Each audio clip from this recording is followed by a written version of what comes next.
I'm just doing a video on the new marine tank now that it's partially set up.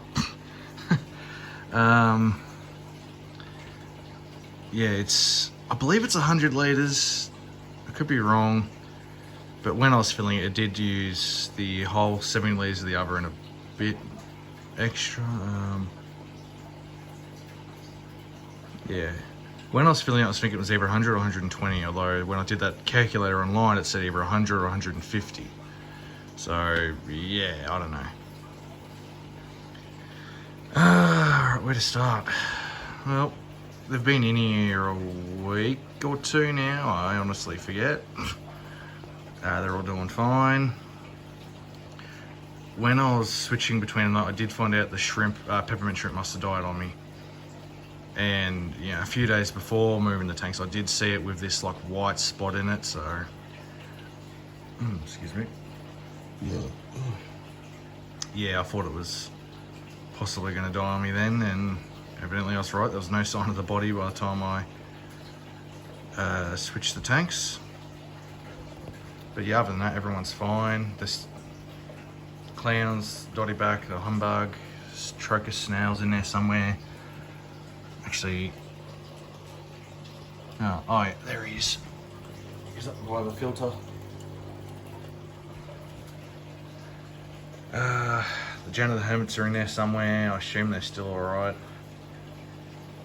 I will be getting more live rock on this at some point. I'm going away soon, so I'm gonna not bother adding anything else to this till then. I do want to get more fish though. It's a little light. I don't know what I'll get though. Depends what's available. I'll probably end up getting them at Wet Dreams Aquatics. They've got the best marine selection that's within a reasonable distance of me. And that's a 40-minute drive. What else? Oops. So yeah, I was having trouble with the drainage, which is why I've got the skimmer and the filter there inside it, rather than in the sump that I made. I have figured out that, well, basically the drainage wasn't handling as much as it could, and because of that the tank would overflow. But I figured that out. It just needs time to get running. That's literally all it is. So because I've got this valve on it anyway, I can just close that a bit when I am running it. Yeah, I'm not running it at the moment though because I don't fully trust it yet. Plus I'd have to move the equipment. I don't really feel like doing that at the moment. But yeah, basically it's close the valve a bit, or like half while you start the pump up, and then after a minute or two the drainage really kicks in and you can open that right up again and it works just fine.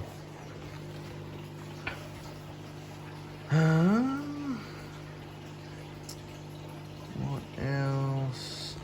Oh, this lid just did that, well, before this video, so that's why it's still wet, because I had to give it a rinse. So I was using stuff like that, your typical polycarb roofing, but I got this at Bunnings today. What were the dimensions on that? There you go. So if you want to get some for yourself, oh, excuse me, got a bit of acid reflux today. Yeah, that's by far the cheapest polycarb option for, well, apart from your big sheets. And the problem I had with them was because they're I just feel like that affects the way the light goes in. So I got this stuff. It was $24.60 for that, which isn't too bad, so that's pretty cheap. And I've cut it to shape and chucked it on. Oh yeah, that light will also be getting replaced again next year after I get back. There's a $100, I think it's a Dimax one at one of my local fish stores. I will be getting that one, chucking it on.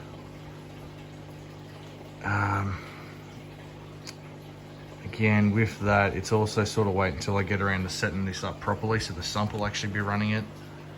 because then I will put the hood back on this tank, and then this lid I just cut up is kind of pointless, but whatever, it's cheap enough. Although who knows, maybe I can find a way to make it work under the hood, just trim it back a bit. That might be all. I don't believe there was anything else. Maybe just a quick walk around. Oops, sorry, I was blocking the camera. Quick walk around the room while I'm filming.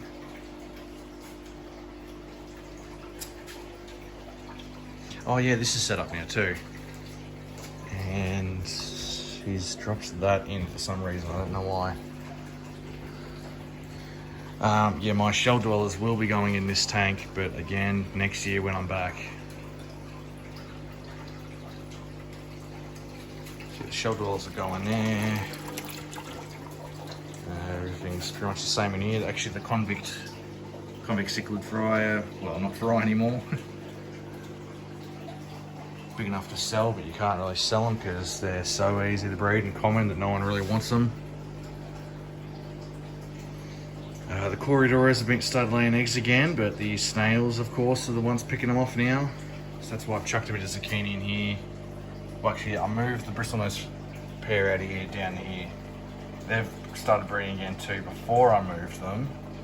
We'll see what happens now that they're down there. But yeah, I took the zucchini out of there, chucked them here because the snails will just swarm it, and I want to get rid of them. They're out of control in this tank, eating the eggs of the corridors, and I do want them to breed so I can make some money off them.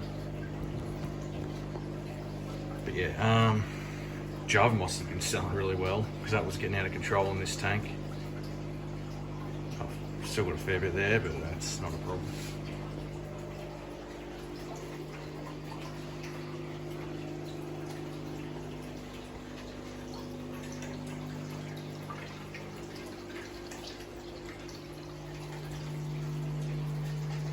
Discus are doing well. One of my bristlenose in here just died on me the other day though, but that's, you know, who knows. Probably not anything wrong with the tank. They do just kick it on me sometimes. I should probably test it at some point soon just to be safe. But then again, if the discus are handling it, I'm sure it's fine. Actually, look at, I think that's the biggest one now. It's almost as big as the father. So they're doing pretty well for size. Actually, this blue one I bought is starting to colour up a bit now.